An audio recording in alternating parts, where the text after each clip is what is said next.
Olá, meu nome é Pedro Doria e essa é mais uma edição do Conversas com o Meio. Minha entrevistada dessa semana é a Michele Prado. Para quem frequenta as redes sociais e as conversas sobre a direita, a Michele é a figurinha carimbada. Ela é uma pesquisadora a respeito da direita que foi motivada, em essência, pela própria experiência. Ela é uma pessoa de direita que viu nascer esse movimento radical e até extremista que tomou conta não só do Brasil, como de uma boa parte do planeta. A Michele está para lançar, vai entrar em pré-venda agora no dia 2 de fevereiro, o livro Tempestade Ideológica, Bolsonarismo, Alt-Right e o Populismo Iliberal no Brasil. 2 de fevereiro entra em pré-venda. E por que essa conversa rende? Por ter sido alguém que viu de dentro, compreende quais são os métodos, compreende como é que se faz esse processo de sedução. E é essa história de como que a extrema-direita brasileira e internacional surgiu que a Michele conta para a gente nessa conversa.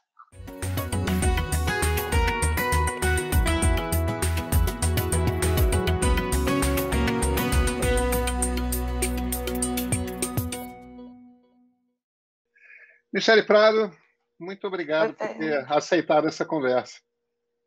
Oi, Pedro, você conseguiu, viu? Porque morro de vergonha. Então, já sabe que se eu gaguejar, você corta. Mas vamos lá. Tenho certeza de que não vai ser necessário, Michele. Michele, você pesquisa direita. E eu queria começar definindo. A gente usa esses termos extrema-direita, direita radical, com uma certa banalidade e quase como se fossem Bastante. a mesma coisa. Não são a mesma coisa. E tem uma terceira peça aí, que é uma peça importante para a gente entender o cenário dessa direita populista autoritária que está em vários governos do mundo, que é o que os americanos chamam de alt-right, né? Uma direita alternativa. Eu queria começar com essas definições. O que é direita radical? O que é extrema-direita? O que é alt-right? Pronto, vamos lá. Existe realmente muita confusão nos termos, o que acaba banalizando também a discussão, porque essas pessoas que estão dentro desses espectros mais radicais, elas se utilizam disso, de você não saber identificar exatamente quem é quem, para falar, não, você está falando bobagem, eu não sou isso. Então, vamos lá. A direita radical, ela compreende aqueles grupos que são contra princípios liberais, especialmente da ordem liberal do pós-guerra, né, que existe o consenso de proteção de minorias, né, de divisão de poderes muito bem estabelecidos, de respeito ao direito de Estado. Essas pessoas, elas têm pautas que vão contra esses princípios liberais, mas não necessariamente essa direita, ela quer romper com a ordem democrática, ou seja, estabelecer uma autocracia no local. Ela quer ampliar as suas pautas contra esses princípios liberais, tá? Por exemplo, entrar no parlamento europeu ou formar bancadas maiores nos governos, mas não necessariamente romper com o voto, a democracia, né? Instalar uma autocracia. Então, aí a gente caracteriza essas pessoas dentro do espectro de direita radical. Já os extremistas, que é a direita extrema realmente, ele está mais à direita do que os radicais. Eles, além de eles serem completamente antiliberais, né, isso é um fato inequívoco da direita extrema, todos esses grupos são antiliberais, antiluministas até, alguns, eles querem romper com a democracia.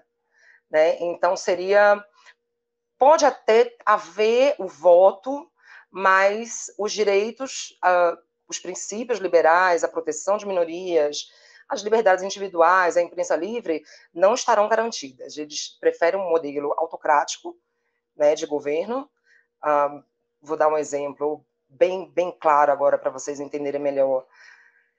Os grupos supremacistas que pensam em etnoestados, formar estados pequenos, homogêneos, sem nenhum tipo de pluralidade, eles podem ser caracterizados dentro dessa extrema-direita, né?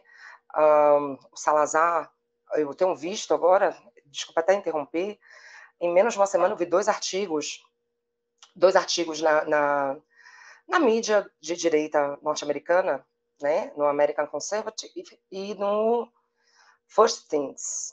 Os dois artigos tentando suavizar Salazar, que foi um ditador, né? Em menos de uma semana, dois artigos tentando suavizar Salazar. Então, eles partem para essa área de ruptura, né? Ruptura com a democracia, ruptura com todas as questões liberais, né? Todos os avanços que foram feitos. Não apenas eles querem avançar as pautas, mas eles querem uma ruptura com o nosso modelo, né? Com o modelo da maior parte do Ocidente, praticamente. Quem hoje, só a Venezuela hoje e Cuba, né? Não estão dentro desse modelo, para ser mais exata. Aí tem essas diferenças. Agora, a alt-right é um subgrupo da direita radical. Tá? É um subgrupo que foi criado essencialmente online. Muita gente confunde, achando que só tem jovem, incel, meninos que não trabalham, né? Mas, na verdade, ele tem uma base intelectual, se inspira muito na Nouvelle Droit, né? Que é a nova direita francesa, muita coisa deles. Eles têm os pensadores deles também, né, que são pseudo-intelectuais, eles fazem muitos textos que viralizam no mundo inteiro. Eles têm muita influência do paleoconservadorismo, que é uma corrente radical de direita americana, que está à base do trumpismo, né, completamente. É a base do trumpismo, o paleoconservadorismo, que não tem nada de conservador, por sinal. Eles querem acabar com o establishment republicano, do mainstream. É uma corrente antiga. Isso é muito importante, o paleoconservadorismo. Eu explico isso tudo no meu livro, né? Porque ele forma a base intelectual mesmo da alt-right hoje, que são, vocês devem assistir os embates entre uma parte do Partido Republicano, que é anti-Trump, né, e a outra parte que é trumpista. Essa parte trumpista basicamente é paleoconservadora. Né, e formaram a base intelectual da alt-right e nomearam a alt-right. Porque esse nome surgiu justamente com o paleoconservador, o Paul Goldfried, né, é um pensador, professor de universidade, né, filósofo, tem muitos livros, e o Richard Spencer, que é um supremacista, que fazia parte desse grupo paleoconservador, eles criaram esse termo direita alternativa. Então, a direita alternativa na cabeça deles era uma direita contra não apenas a esquerda, né, liberal dos Estados Unidos, né, que eles chamam de liberais, mas também contra o conservadorismo convencional e a própria ordem liberal. Então, existe muita confusão no Brasil, que acham que por ser, por exemplo, alt-right, aí já se acha conservador. Na verdade, é o contrário, porque eles, dentro da filosofia dessa corrente, eles querem destruir o conservadorismo convencional junto com a esquerda. É a corrente de destruição do Bannon, né? Do Bannon, do Guin, na Rússia, e do próprio Olavo de Carvalho aqui no Brasil. Então, a diferença básica é essa. A alt-right, ela entra dentro de direita radical. Existem quadros da alt-right que são extremistas. Tem isso também. Você tem grupos que são extremistas mesmo, que querem ruptura, querem segregação, né? Tem um teor muito forte racial na alt-right, muito grande, né?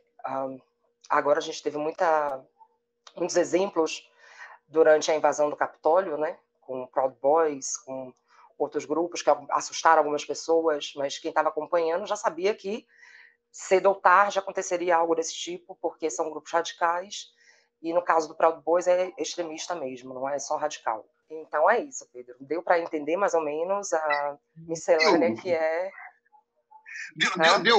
Deu para entender, sim.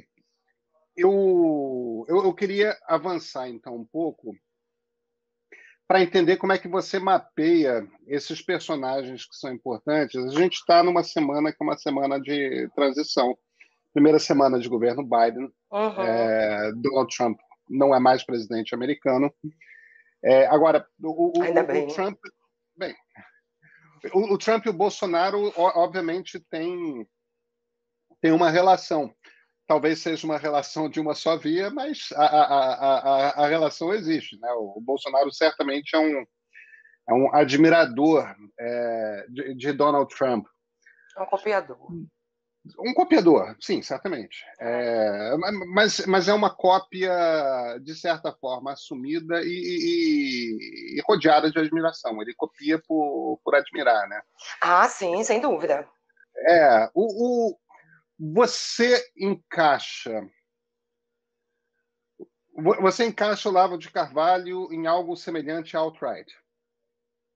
Eu encaixo o Olavo até mais extrema-direita do que alt-right, propriamente. Mais extrema-direita, por ser antiliberal, por ser iliberal. Ele é antiliberal, ele compartilha...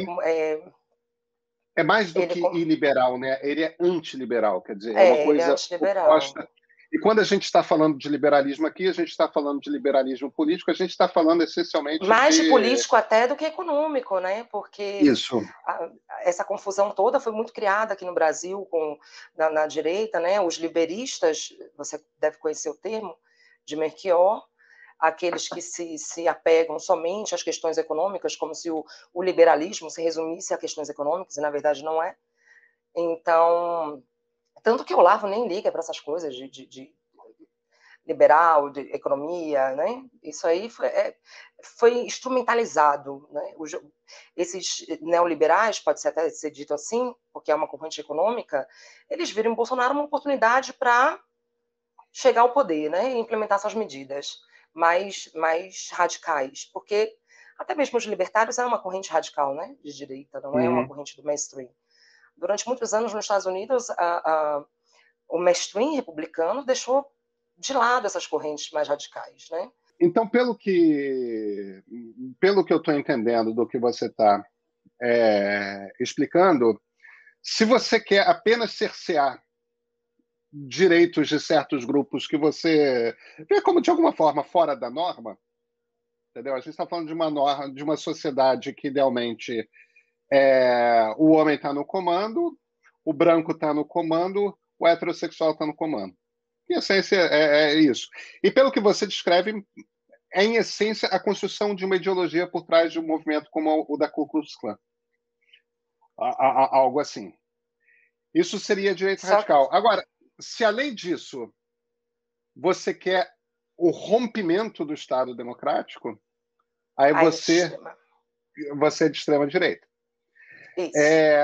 Então, o Olavo você vê como alguém... E eu estou entendendo, quando o Felipe Martins, que é o principal aluno do Olavo dentro do Palácio do Planalto, fala que precisamos de uma revolução, precisamos que a população pegue em armas. O Bolsonaro fala disso também. A população pega em armas contra governadores e tudo mais. Eles estão dando um passo além da direita radical em direção à extrema-direita. Exatamente. Entendi. É assim que você os classifica?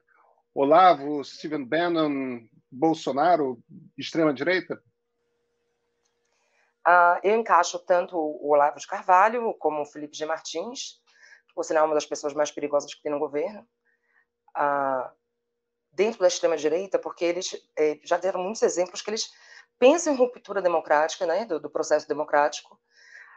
Um dos primeiros exemplos foi na época da greve dos caminhoneiros. O Olavo até teve antes exemplos sobre isso, porque o Olavo, na época das manifestações que o MBL chamava, né, que as manifestações pelo impeachment, o Olavo deixava muito claro que ele preferia uma ruptura, que se fechasse o Congresso, que não houvesse impeachment, que se caçasse todo mundo, né? Inclusive isso criou uma briga entre o Olavo e o pessoal do MBL na época. Então esse processo todo eu acompanhei. Aí depois veio o Felipe G. Martins, ele surgiu dentro da direita nas eleições de Trump, né? Teve o Brexit primeiro, e que ele escrevia muito, fazia muitos podcasts com um blog, que eu não vou falar o nome para não dar audiência, de bolsonarista. Ele fazia muitos podcasts falando sobre o Brexit, sobre toda a questão da União Europeia, da Europa em geral, da direita na Europa. E aí ele ficou muito famoso com a eleição de Trump, porque ele preveu muitos estados que iriam ganhar com Trump. Então, depois que ele ficou famoso, ele começou esse processo também de ser pró-Bolsonaro. O nome de Bolsonaro começou a surgir. Aí teve a greve dos caminhoneiros, que ele deixou muito claro se tratar de extrema-direita.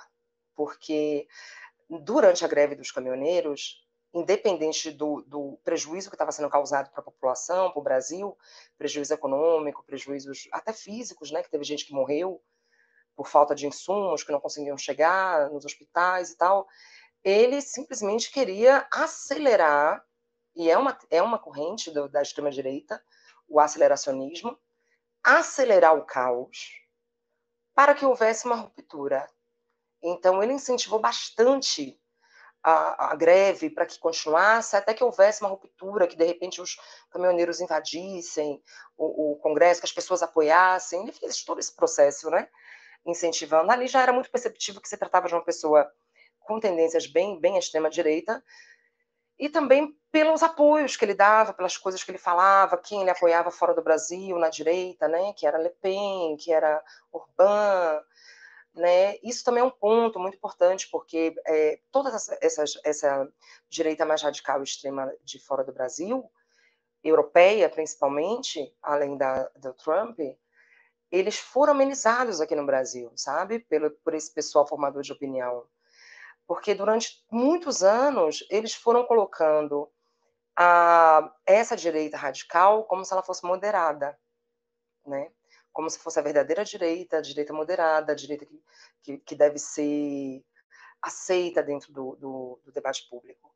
Aí você pegava um Orbán, e o Orbán era considerado um exemplo de conservadorismo. E aquilo me chamava muita atenção, porque, obviamente, eu não concordava, né, com essas definições, e eu retrucava, falava assim, não, gente, mas o Orbán não é um exemplo, né, nem de liberalismo, nem de conservadorismo. Aí vinha Le Pen também, né, eles falavam muito da Le Pen, suavizando aqui no Brasil, e quem recebia isso, como eles eram formadores com milhares de seguidores, introduzia isso, né? Introduzia que esses radicais eram moderados, que é a direita que tem que ser assim agora. Então, isso mudava os parâmetros das pessoas para aceitar até uma coisa mais extrema do que naturalmente poderia ter acontecido, né? Porque você vai modificando o que eles chamam de janela de Overton, né? Você vai jogando mais para a direita, e aí todo mundo que está à esquerda da extrema-direita passa a ser esquerdista, e só quem está lá no extremo passa a ser considerado direita. Eles fizeram isso muito com a Merkel da Alemanha, né? Venderam aqui como se a Merkel fosse uma bruxa má, esquerdista, que é um absurdo completo. É uma Né? política conservadora.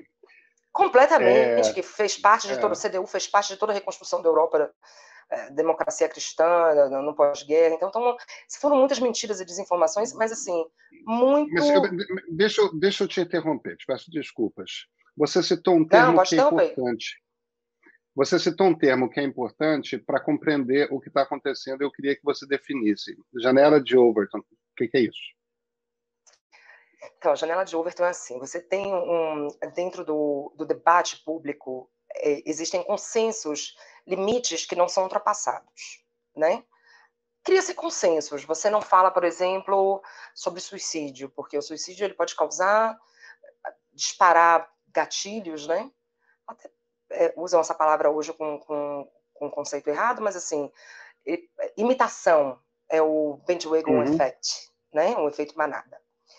Quando você entra e você começa a mover um pouco o debate público para as pautas que você quer, que são mais radicais, você move essa janela, você abre essa janela para receber coisas que antigamente não participavam no debate. Então, muitas vezes, eles até preferem que o assunto só entre na pauta, para que essa janela seja movida, e aí coisas mais extremas entrem, do que propriamente colocar aquela pauta em ação naquele momento. Né? Então, a janela de Overton é você abrir mais, jogar mais para um lado, e jogando mais para o extremo. Mais para o lado É aquilo que, com muita frequência, a gente chama no Brasil de naturalizar. Isso, Pegar um isso. assunto que alguns anos atrás era Era tabu, um você tabu, sequer, de repente você. aí hoje você já está discutindo, entendeu? E parte da tática dessa direita, tanto radical quanto extrema, na internet, é esse É fazer processo isso. de naturalização, de abrir a janela de Isso. Overton. Isso, com certeza. Vários fazem. Negacionistas do Holocausto fazem muito isso. Né? Quem começou a fazer isso, na verdade, foi a extrema-direita, e a direita radical se apropriou desse método. Né? Porque antes a extrema-direita, que foram várias ondas, né? A gente já está na quarta onda, antes a extrema-direita ela negava o fascismo, né? Ela negava certos crimes, e negacionistas do Holocausto usavam muito isso, de chegar e pautar, chocar a opinião pública com determinada afirmação, como, por exemplo, não existiram câmeras de gás. Aí toda a opinião pública vinha contra, ele ganhava os holofotes, mas botava na pauta da conversa pública a dúvida se houve ou não.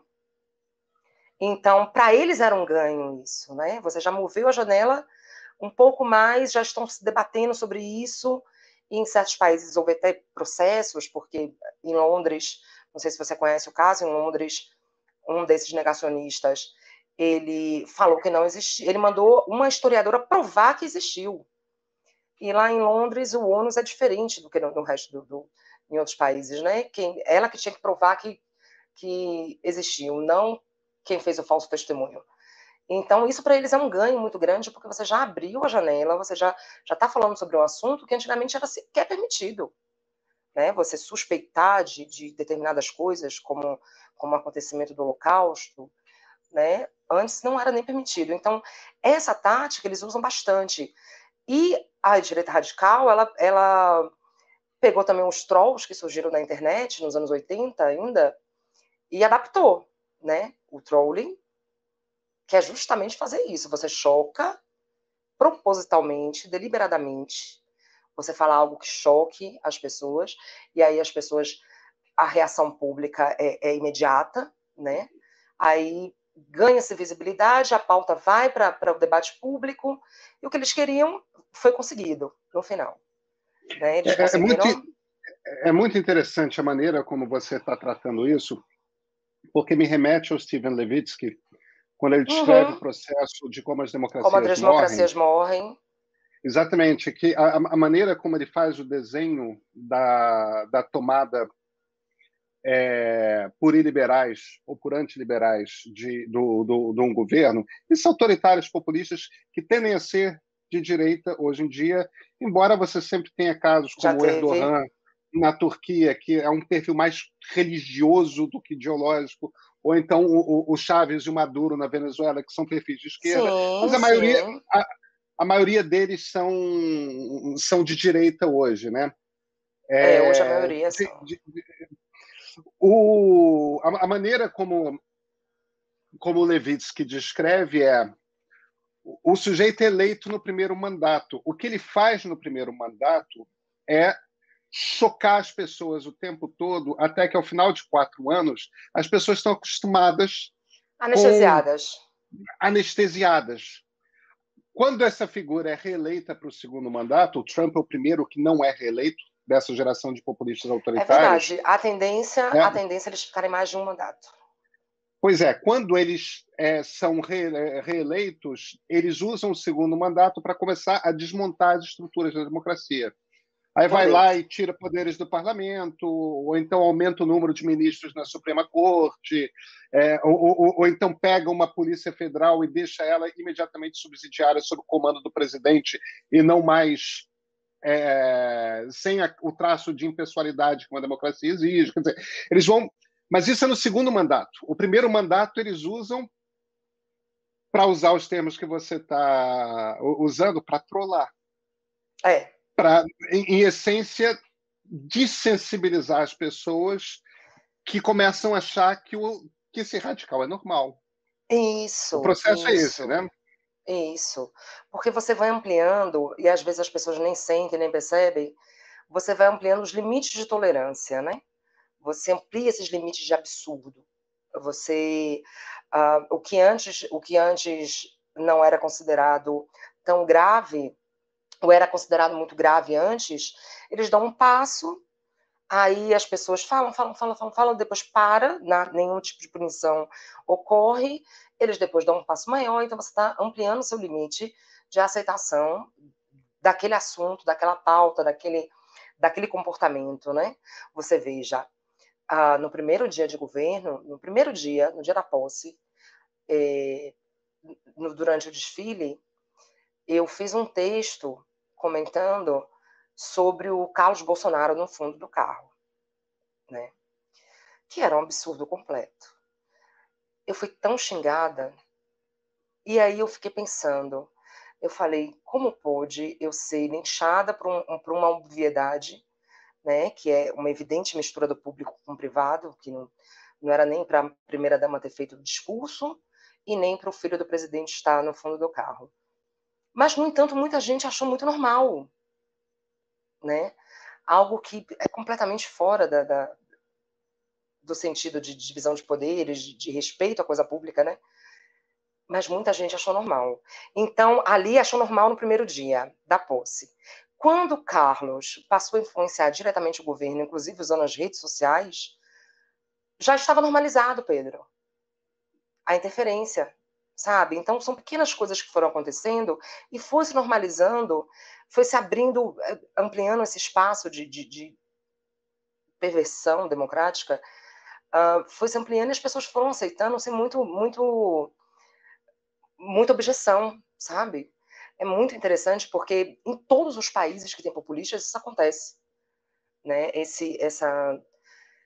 As pessoas começam a se adaptar àquilo e não ver problemas em coisas completamente absurdas, né? E esses populistas radicais de direita radical, eles são muito hábeis em fazer isso, porque eles têm um ritmo, é um ritmo mais rápido do que outros, né? É o que a gente chama de, vou ter que falar um palavrão, né? Chuva de merda, né? Eles fazem, eu falo palavrão. Shitstorm. Eles fazem muito rápido, porque aí não dá tempo da pessoa, a pessoa ela mal terminou o outro, de falar do outro, aí já vem um outro, que aí já toma o espaço, já toma o lugar. Então a coisa vai se naturalizando mais rápido ainda, porque não dá tempo das pessoas, né, racionalizarem, pensarem exatamente. Isso é um absurdo. Teve o Golden Shower, né? Você vê, são muitas coisas seguidas, é uma coisa atrás da outra. É uma coisa atrás da outra. Isso é um método deles também, né? Que aí você vai anestesiando a população e você vai também criando o antagonismo na sociedade que precisa para manter o populista lá, né? Porque sem o antagonismo não existe populismo, né? Claro, Basicamente. você precisa ter o inimigo, né? Você precisa ter a quem Basicamente, né? acusar A claro. essência principal do populismo é essa, né? Michele, você é uma pessoa de direita que acompanhou o crescimento do olavismo e posteriormente do bolsonarismo. Não dá para separar mais historicamente uma Não. coisa da outra, mas primeiro vem o olavismo e depois o Primeiro veio o bolsonarismo. lavismo, depois o bolsonarismo. Isso. Você acompanhou esse processo desde os tempos do Orkut. Uhum. Onde está a. Qual é a mágica? O que tem de sedutor? Qual é o truque? Por que tantos rapazes, principalmente, me parecem. Você falou de incels, eu não estou nem dizendo. Incel é um termo que se usa na internet para bem Celibatários estereotipado. involuntários. Pois é, para homens jovens que são celibatários involuntários. Involuntários. Eles não queriam ser, mas. Agora, é um termo meio estereotipado, né? No fim das contas. Eu tenho certeza que a maioria dos rapazes que. Mas são principalmente homens que são seduzidos por esse movimento, não só aqui no Brasil, como no mundo. E homens Inclusive jovens em cometem geral. atentados, né? Sim, tem os lobos solitários que às vezes cometem É. atentados. Acho que não é uma coisa muito comum aqui no Brasil, mas em outros países Não, no existe. Brasil não, mas fora é bem comum. Qual é o truque de sedução? Por que é atraente para tantos? Pedro, aí entra muita parte psicológica, né? Você tem. Primeiro, assim, você tem um pertencimento ao grupo, né? Aí isso é muito forte. O olavismo, especialmente, é um grupo muito coeso em torno da figura de Olavo, né? Eles se reconhecem especiais por participarem do curso de filosofia do Olavo, né? Por serem alunos do Olavo. Isso aconteceu muito no crescimento da internet, principalmente no Facebook, que virou uma espécie de status você colocar lá seminário de filosofia, curso, seminário de filosofia. Isso aconteceu muito. E eles eram muito coesos, eles só expulsavam alguém do grupo de formas medonhas, né? Porque eles faziam coisas terríveis com as pessoas quando falavam contra o Olavo, quando se posicionavam contra o Olavo. Aí eles vinham ferozes, faziam coisas assim medonhas mesmo. Eu já vi assim uma amiga, por exemplo, que sofreu um acidente, ficou paralítica, bem jovem. Ela era do curso do Olavo e quando ela um dia discutiu com ele, ela sofreu ataques terríveis, né?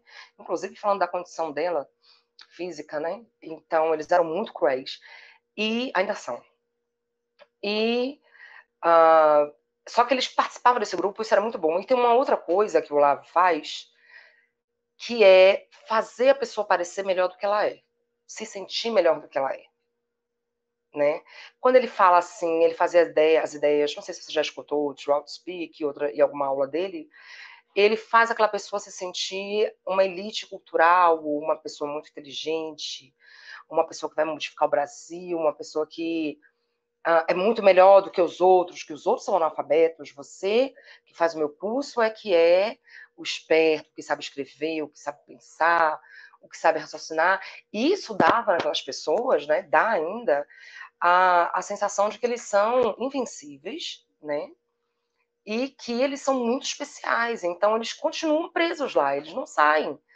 Né? E isso você percebe até em ex-olavetes.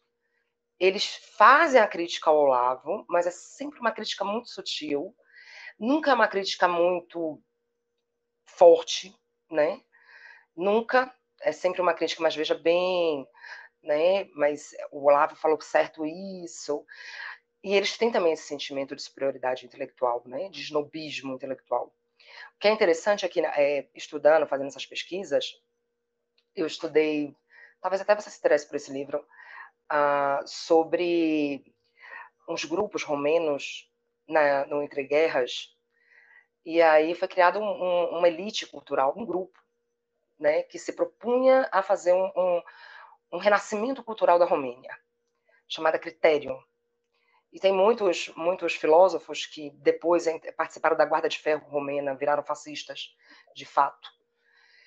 E tem muitas semelhanças com o olavismo, sabe, esse critério, porque eles se achavam, era o filósofo que criou o grupo, ele também era fora do mainstream, ele era um outsider, né, da filosofia, ele era um professor fora do comum, né? É porque eu não sei pronunciar o nome dele, Iosescu, porque é romeno, eu não sei falar direito. Mas é muito parecido com o que o Olavo fazia aqui, e aí você tinha aquele grupo que depois viraram fascistas, né? Alguns tinham o Sirhan, por exemplo, Emil Sirhan era desse grupo Criterion. E eles se achavam uma elite cultural, queriam renovar a Romênia. E o olavismo tem muito disso, né? Toda a bagagem deles, assim, toda a retórica deles é que eles são pessoas muito especiais, elite acima dos normais, que vão salvar o Brasil da esquerda, do analfabetismo. Você está descrevendo uma seita. É uma seita. É. É uma seita. O que faz todo Sem sentido, dúvida. porque o Olavo o Olavo viveu em seitas boa parte da vida adulta dele, né? Sim, sim, é o que ele sabe fazer. Às vezes era Islã, às vezes era mais Taricas, né? astrologia. Ele teve uma tarica, né? Isso é uma coisa forte na biografia dele, né? E então faz sentido. No fim das contas, ele transformou a ideologia política, ele adaptou os truques para ser um líder de seita, dessa vez não religiosa, mas baseado numa Uma ideologia religião política. política, né? É, Uma é. seita política. Agora, me E diz uma eles coisa. são muito, deixa eu só concluir, eles são muito obedientes, assim, né? A ruptura deles não é fácil. Quando alguém consegue romper com lava, é um processo traumático para todos eles. Talvez Como isso costuma explique, ser em seitas. é, talvez isso explique também depois eles evitarem falar, né, sobre o lava e tal. Aham, aham. Evitam o máximo que podem. Agora, há semelhança nos movimentos americanos? Stephen Bannon, né, funciona dessa forma? Os supremacistas brancos funcionam dessa forma? Existe um paralelo ou nesse sentido é diferente? Olha, o paralelo que existe entre a alt-right, o que existiu nos Estados Unidos e aqui no Brasil, é que, basicamente, todo o conteúdo que nós tivemos dentro das redes sociais da bolha da direita era conteúdo reproduzido dos principais influenciadores alt-right americanos. Né? Existe uma subdivisão dentro da alt-right que é importante deixar claro. Existe a alt-right que ela é mais radical e existe subgrupos que chama alt-light, né? Que seria uma versão mais amena.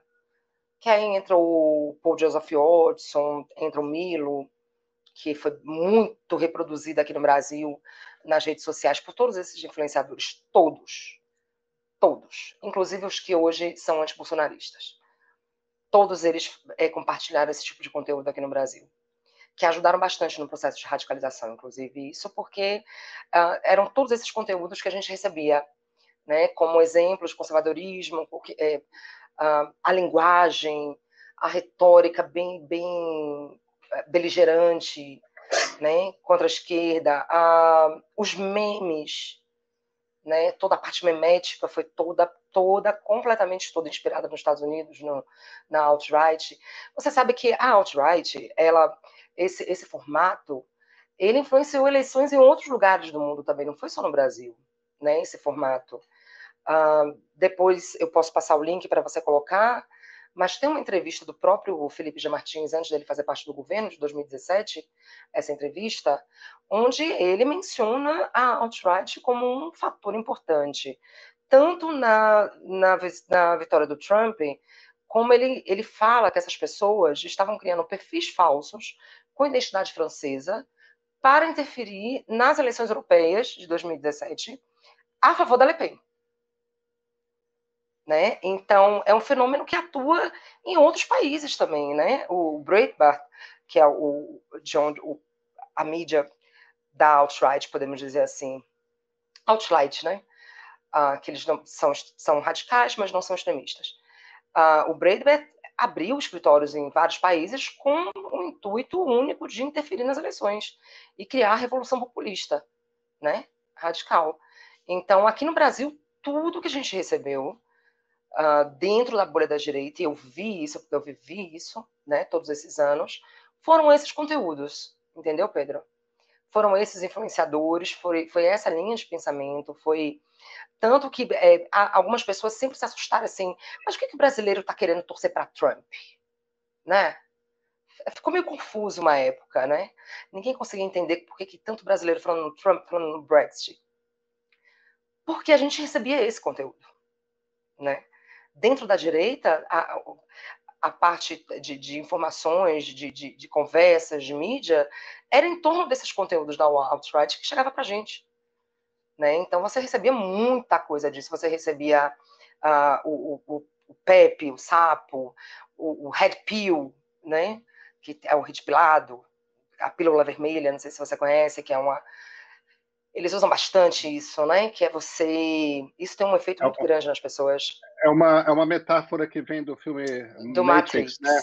Que, Isso. em essência, quando você toma a pílula vermelha, você Você percebe o mundo enxerga de como de fato é. de É, verdade, né? em A essência, verdade você cai na oculta. seita. É bem místico, né, isso, né? Porque aí É, você já está lidando com a pós-verdade nesse caso, né? Porque você ah, claro. cria situações para realidades paralelas. E o Red Pill, por exemplo, foi muito introduzido aqui no Brasil, foi muito falado, e isso exerce uma influência muito grande nos homens, principalmente, nos jovens, porque eles se acham invisíveis, né? Eles estão enxergando a coisa que você não enxerga. Então, não há argumento que você consiga falar com ele que ele vai retrucar. E isso faz parte do bolsonarismo. Você veja que quando a gente fala qualquer tipo de argumento com bolsonarista, eles não aceitam. Não adianta você provar fatos, né?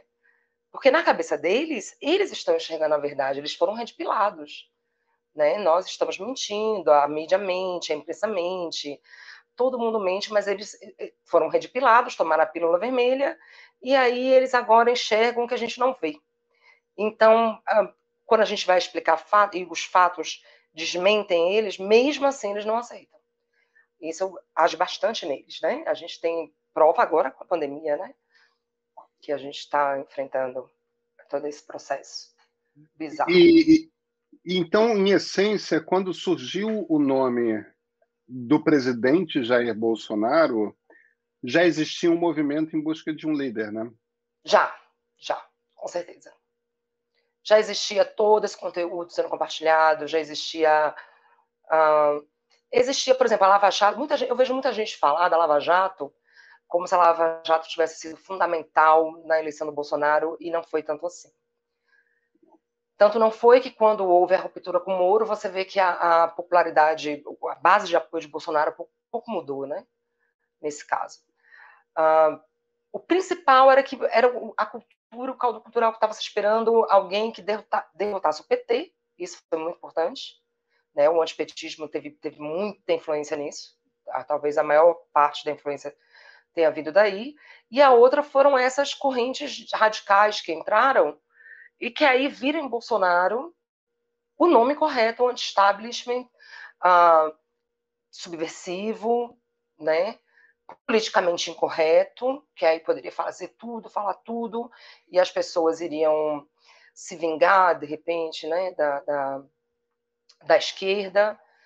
Né? O esquerdismo é muito forte também, mas assim, o principal mesmo foi esse caldo cultural que já estava acontecendo dentro da direita há muito tempo, a gente recebendo muito conteúdo desse tipo, e o antipetismo, né, foi muito forte. Então, o Bolsonaro ele foi criado, né, o nome. Começou, como eu te falei, a mitificação do nome dele, né, Bolsonaro mito, aí vieram os bolts, muito perfil falso, entrava no seu perfil, e aí você fazia uma crítica a Bolsonaro. Eles entravam no seu perfil e sugeriam que você era esquerdista, ou que você era alguma coisa, ou até te xingavam mesmo. E aí, de repente, viam vários fazer a mesma coisa. Era muito rápido, assim, sabe? Como se um avisasse o outro, vai lá no tal perfil e tal. Tinha a tropa do haha, né?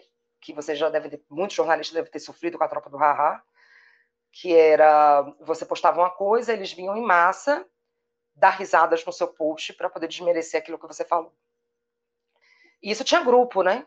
Que uma vez eu participei desse grupo, saí do grupo, depois de observar, saí porque eu não concordava com as práticas, né, do que estava acontecendo. Aí eu sempre saí de grupo, que eu discutia com eles e saía.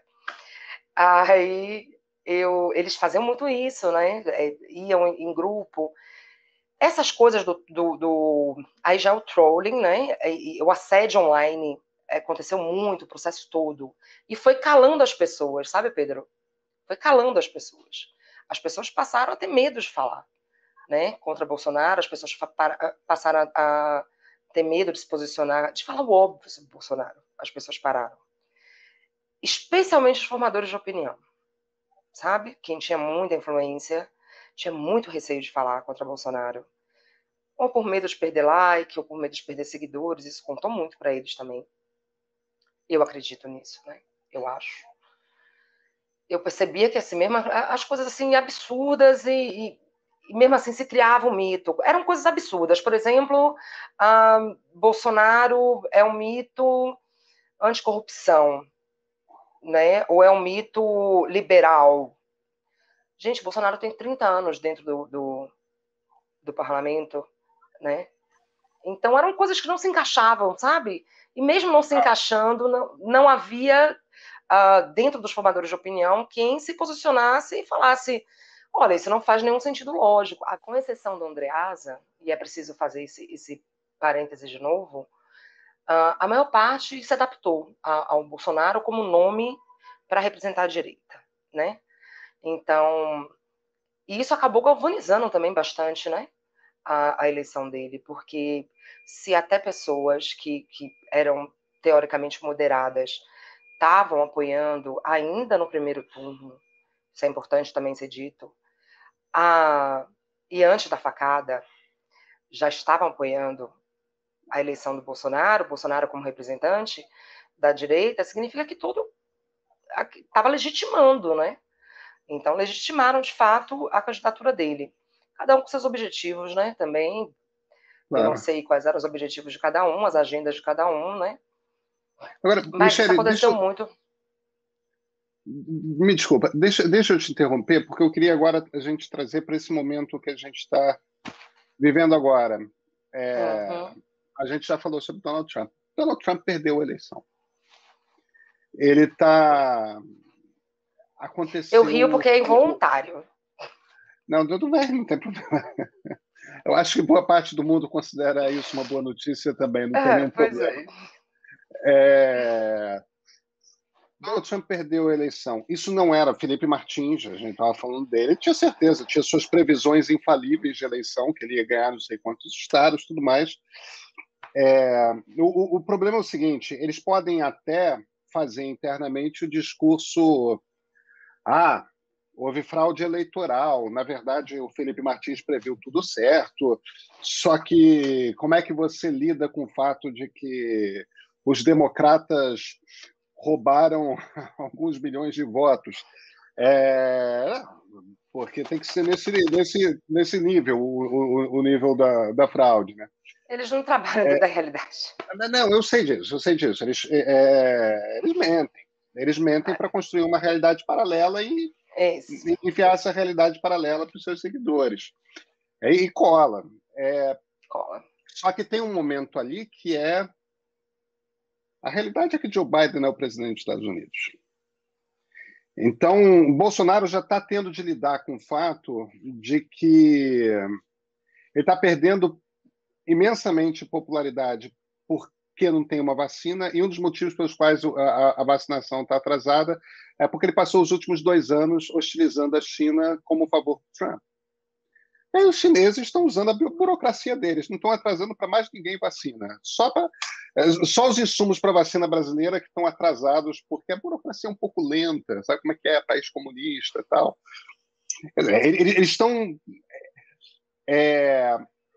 não tem país que dê apoio mais à política externa brasileira. Está ali defendendo junto, sei lá, direitos de mulheres, está do lado da Arábia Saudita, está do lado do Iêmen, é um país isolado. Isso é uma realidade. Que faz todo sentido, viu, dentro do bolsonarismo. Não, eu sei que faz, mas o problema não tem mais Estados Unidos. É um país que se isolou. É um governo que se isolou, pelo menos. Isso é a realidade com a qual eles vão ter de lidar. E você tem, evidentemente, a perda de popularidade. O que aconteceu nos Estados Unidos? A mágica quebrou? Isso pode se repetir no Brasil? Como é que você, olhando para o mundo que você vê, mapeando as redes sociais da direita como você mapeia, como é que está isso? Como é que você lê esse momento? Pedro, primeiro eu queria só explicar uma coisa. Existe muita confusão sobre o termo populismo, né? O que é o populismo? E isso dificulta muito quando a gente vai debater o assunto, porque dificulta as pessoas reconhecerem o que é o populismo, né? Elas não conseguem reconhecer e assim evitar, e o debate se perde, né? muita gente confunde com assistencialismo, com políticas assistencialistas sociais. Não é. O populismo não tem nada a ver com isso. O populismo é um estilo de governo. Alguns estudiosos consideram até uma ideologia, né?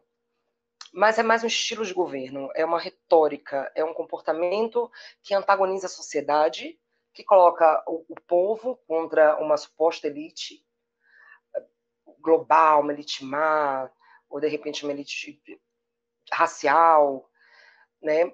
Mas o cerne é isso, é você trabalhar antagonizando a sociedade entre o povo e elite malvada.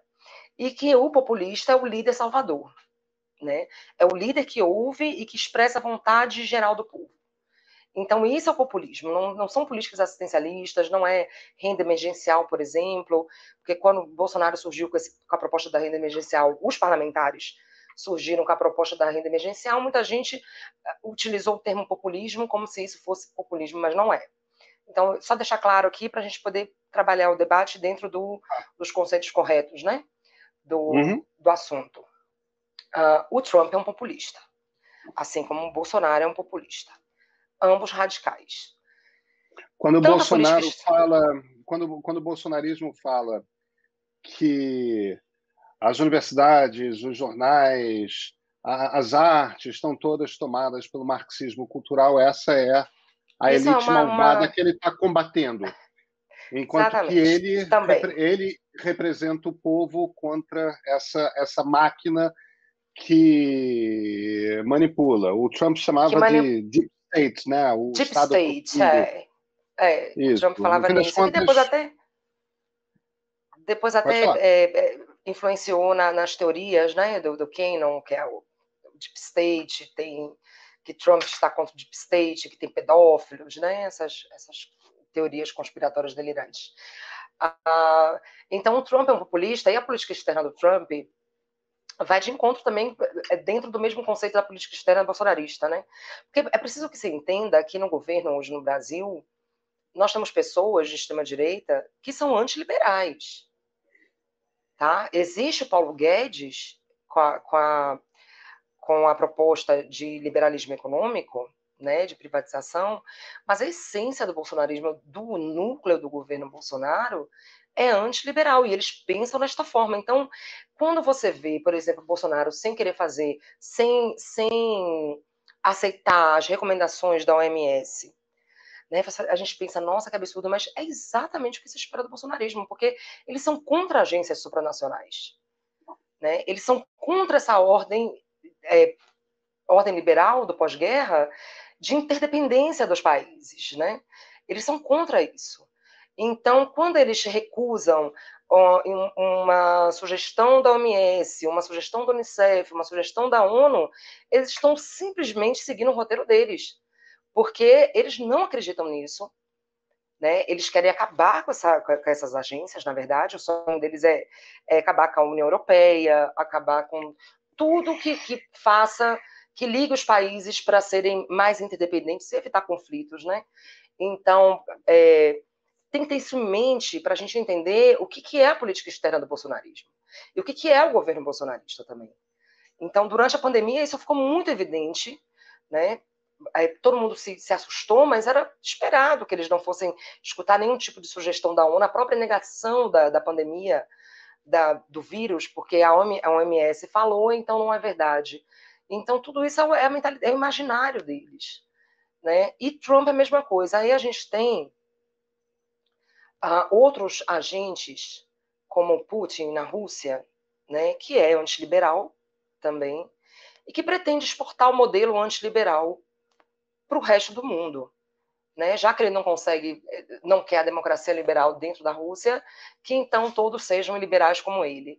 Então, existem muitos estudos, pesquisas e dados, né, de que a Rússia financia muitos desses movimentos de extrema-direita, né, pelo mundo. A Rússia já financiou Le Pen, o Front Nacional, e muitos outros movimentos. Você vê que tem relações diretas de Dugin com dono de editora americano, Daniel Friedberg, que criou a Arctus, que só publica extrema-direita.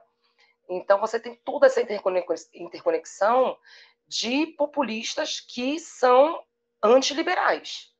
né, que Deixa eu só querem... fazer, deixa eu só te fazer uma interrupção, um pouco como legenda aqui.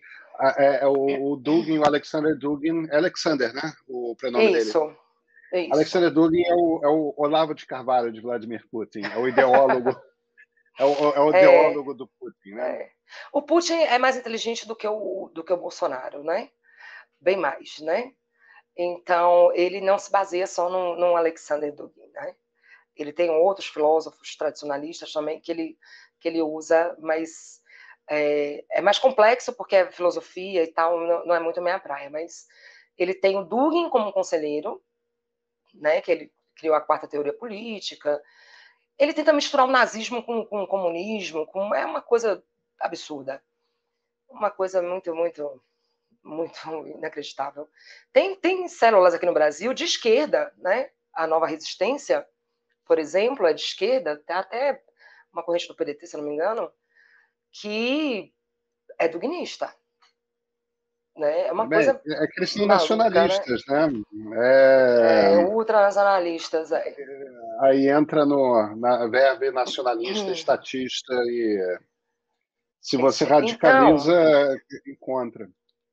então a saída do Trump muda bastante, muda muito para a União Europeia, né? Porque os Estados Unidos sempre foi um player principal para a ordem liberal do mundo, né? Do pós-guerra. E o Trump vinha atacando essa ordem desde dentro, né? A partir do momento que ele se alia ao Obama, que ele próprio é um populista autoritário, e ele tenta acabar com a interferência, saiu da OMS, se eu não me engano, ele fragiliza, né, o arranjo internacional do pós-guerra. Desculpem. Então, ele agora saindo do governo e o Biden entrando, é possível que a gente retome de onde se parou, né, os Estados Unidos fazendo uma pressão maior pelo respeito ao direito de Estado de Direito em certos países da Europa, né, um apoio maior à França, à Alemanha, que são dois países importantes dentro da União Europeia. O Brasil, com certeza, vai continuar isolado, né? O Brasil ele tem feito a política externa do Bolsonaro, imita muito a Hungria e a Polônia, né? A Polônia eles imitam muito, muito. Eles mimetizam completamente políticos da Polônia e do PiS. O Eduardo Bolsonaro, eu fico mapeando, fico acompanhando, um político do PiS cria um projeto de lei, em menos de uma semana eu vejo um político bolsonarista aqui no Brasil, algum deputado, criar o mesmo projeto de lei aqui no Brasil. Né? A Polônia serve muito de inspiração para eles. E Orbán também serve muito de inspiração pela questão do cristianismo. Né? Então eles tentam fazer esse paralelo, o que não faz muito sentido, porque o histórico da Polônia e da Hungria são completamente diversos do Brasil. Né? A Hungria passou por dois sistemas totalitários, o Brasil passou só pela ditadura militar. E aí, mas eles fazem essa conexão, porque no final das contas são todos liberais, antiliberais, né? Agora o Brasil vai ficar mais isolado, mas enquanto o Bolsonaro não sair, a nossa política externa vai ser sempre contra a interdependência, contra a conexão com outros países, né? Tem um ponto, sabe, que é muito importante a gente prestar atenção. Quando esses países eles são contra a ordem liberal e contra agências supranacionais e contra direito internacional e tudo, eles, na verdade, eles estão mandando o seguinte recado: eu posso fazer o que eu quiser dentro do meu país e você não se meta. Então, a ideia é porque se eles, por exemplo, levarem para um processo autocrático, eles não querem interferência de outros países. Que você não interfira. Que a União Europeia não interfira. Recentemente, a gente não pode perder isso de vista. Né? Infelizmente, quem compartilha essas teorias de antiglobalismo está ajudando a que eles fortaleçam esse discurso. Né? A gente não pode perder de vista nunca isso, porque, por exemplo, agora, no final do ano, a União Europeia anunciou o pacote de ajuda, né, aos países para a pandemia, e se vocês observarem, Polônia e Hungria colocaram como objeção, eles não iriam apoiar o veto, apoiar o orçamento, o respeito ao Estado de Direito. porque a UE vinculou a liberação do orçamento ao respeito ao Estado de Direito em todos os países da União Europeia. Então, Orbán e a Polônia, Duda, vetaram por causa desse ponto. Então, aí você percebe exatamente por que é que eles querem derrubar essas agências supranacionais. Porque querem fazer, cada um dentro do seu país, o que eles bem entenderem. Michele, tem uma coisa que é uma característica sua nas redes sociais, que é o seguinte: você sempre se identifica como sendo uma pessoa de direita. Eu imagino que deva ser muito frustrante finalmente ver um governo de direita e esse ser um governo de extrema direita. É um governo antidemocrático. A Nova República produziu partidos de esquerda consistentes, né? PDT, PT, PSOL, existem alguns partidos de esquerda que são consistentes. Temos um partido de centro, um partido liberal que tem uma consistência, que é o PSDB. Agora, partido conservador, os partidos que se dizem conservadores no Brasil da Nova República são, na verdade, fisiológicos. Eles não têm nenhum tipo de consistência ideológica. Pós-Bolsonaro, você vê a possibilidade de haver um partido conservador consistente no Brasil? Não. Primeiro, sobre a frustração, né? Eu já esperava que o bolsonarismo fosse radical. Eu só não esperava descobrir que fosse extrema-direita, né? E conforme eu fui pesquisando, é que eu fui descobrindo isso e percebendo com muita certeza, né? Clareza sobre isso. E eu tento avisar o tempo inteiro nas minhas redes sociais, eu deixo muito claro que eu sou de direita, para que as pessoas saibam que nem todos dentro da direita compactuam com esse processo, né? Com esse extremismo, com esse radicalismo. É importante que se faça essa divisão, que se dê o nome certo às coisas, o que é direita, o que é centro-esquerda, e o que é extremo, e é preciso ser dito e debatido sobre isso. Agora, sobre um partido conservador, eu acredito que não. Agora, com certeza, nós vamos ter um partido de radical, né, de direita radical, e talvez até um mais extremo. Eu acho que se encaminha para isso.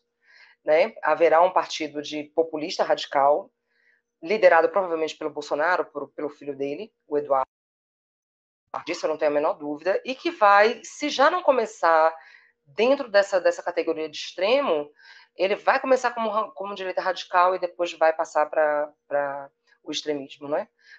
Mais para a ponta do espectro político.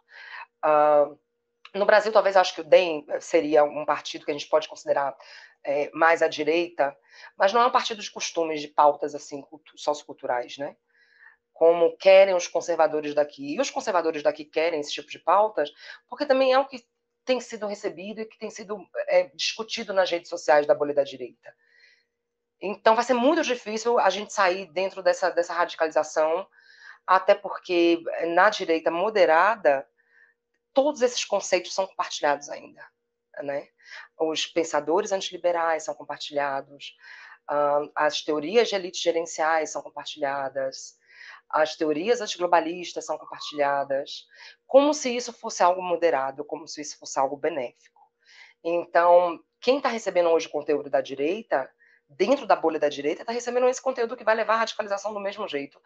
Né, vai continuar a radicalização por muito tempo ainda. Então, importante agora são partidos políticos que já são do mainstream, que já estão há muito tempo, eles precisam aprender a criar o cordão sanitário que é necessário. Né? É muito importante se criar o cordão sanitário para se evitar que esse radicalismo se banalize e se torne normal dentro dos próprios partidos. Né? Você veja um exemplo muito claro disso é o Partido Novo, que poderia surgir como um partido de direita, né, um partido liberal, e, no entanto, foi capturado pelo bolsonarismo. Muitos quadros bolsonaristas não há o cordão sanitário, eles não fazem, o João Moedo está tentando fazer agora, né? Não acredito que ele vai ser muito feliz nessa empreitada, porque o bolsonarismo dá muito voto ainda, né? E esses deputados, eles não querem perder essa base. Assim como muitos formadores de opinião não quiseram perder seus seguidores, os deputados não querem perder seus eleitores. Né? Então, eles não vão romper tão fácil assim com o radicalismo bolsonarista. Eu acho muito difícil que isso aconteça. Agora cabe à mídia, à imprensa também saber trabalhar melhor esses radicais, né? Tentar não amplificar tanto quando se depara com troll, por exemplo, né? Que é o caso da juíza. O troll típico, né? Você faz algo para chocar, para você captar atenção. Então a imprensa agora tem que aprender também a trabalhar um pouco melhor essa parte de como lidar com esses radicais, né? Há que se discutir mais também sobre o extremismo, sobre o populismo em si, eu acredito, porque com certeza a gente tem partidos pintando aí radicais de direita, partidos mais até coesos, como alguns partidos da Europa são, né? Alguns partidos de direita radical, coesos e fortes nos parlamentos, né? Eu não tenho boas esperanças para o Brasil nos próximos tempos, não, Pedro. Infelizmente. Michele Prado, muito obrigado pela conversa. Imagina, eu que agradeço.